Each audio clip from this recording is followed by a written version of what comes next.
அஸ்ஸலாமு அலைக்கும். இந்த வீடியோல இந்த சூப்பரான saree அண்ட் இதோட மேட்சிங் ப்ளவுஸ் தான் பார்க்க போறோம். saree வந்து ஜார்ஜெட்ல இருக்கு, பிளவுஸ் வந்து காட்டன்ல கொடுத்துருக்காங்க. ரொம்ப அருமையா இருக்கு இதோட மெட்டீரியல். இதுக்கு நான் பேக் சைடுல இந்த மாதிரி ஹாஃப் சர்க்கிள் டிசைன் கொடுத்துருக்கேன். ப்ராடான நெக் வச்சு கொடுத்துருக்கேன். அதுக்கு நாட் வச்சிருக்கேன். நாட்டுக்கு கீழே லட்கன் வந்து சின்னதாக கொடுத்துருக்கேன். பாருங்க, கீழ் பக்கம் இந்த முதுகுல இங்கேயும் ஹாஃப் சர்க்கிள் டிசைன் கொடுத்துருக்கேன்.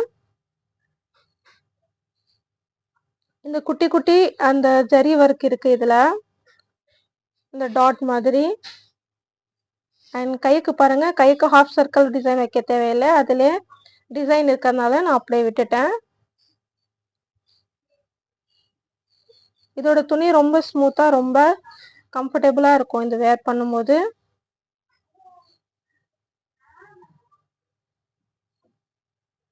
அண்ட் ஃப்ரண்ட் சைடோட நெக் டிசைன் பாருங்க, இந்த மாதிரி கிராஸா வந்து இந்த ரவுண்ட் ஷேப்ல நான் கொடுத்துருக்கேன்.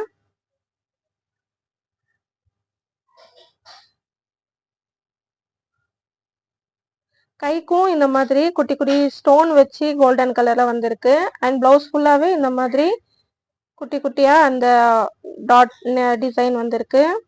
சாரிக்கும் அதே மாதிரி இந்த ஸ்டோன் டிசைன், இந்த மாதிரி லேஸ் டைப்ல இந்த ரவுண்டா சர்க்கிளா கொடுத்துருக்காங்க. அண்ட் நடுவுல பாருங்க சின்ன சின்ன சம்கி ஒர்க் இருக்கு. ரொம்ப அருமையான டிசைன், ரொம்ப அழகா இருந்துச்சு இந்த saree. இந்த saree ரொம்ப கிராண்டா இல்லை, ஆனா ரொம்ப லுக்கா ரொம்ப அழகா இருக்கு. ஸ்மூத்தாவும் இருக்கும், வேர் பண்றதுக்கும் கம்ஃபர்டபுளா இருக்கும். இந்த டிசைன் நல்லா இருந்துச்சு, அதுக்காக தான் இந்த வீடியோ போடுறேன். இந்த பிளவுஸுக்கும் இந்த மாதிரி டிசைன் வச்சு பாருங்க. இல்லைன்னா மெலிசா அந்த லேஸ் கோல்டன் கலர் லேஸ்ல கூட நம்ம வச்சு இது தைக்கலாம். இந்த பானை மாதிரி டிசைன் எல்லாம் வச்சு நம்ம தைக்கும் போது அது கூட இதுக்கு நல்லா இருக்கும். பேக் சைட்ல மேல 2 ஹூக் வரும். பானை டிசைனுக்கு பேக் சைட்ல ஹூக்கை வச்சு தைச்சா ரொம்ப அருமையா இருக்கும். ஐ ஹோப் உங்களுக்கு இந்த டிசைன் பிடிச்சிருக்கும்னு நினைக்கிறேன். நீங்களும் என் சேனல் லைக் பண்ணுங்க, ஷேர் பண்ணுங்க. இந்த டிசைனுக்கு இந்த மாதிரி கேன்வஸ் வச்சு நம்ம தைக்கும் போது பர்ஃபெக்டா அப்படியே உக்காரும். நீங்களும் ட்ரை பண்ணி பாருங்க. தேங்க்ஸ் ஃபார் வாட்சிங்.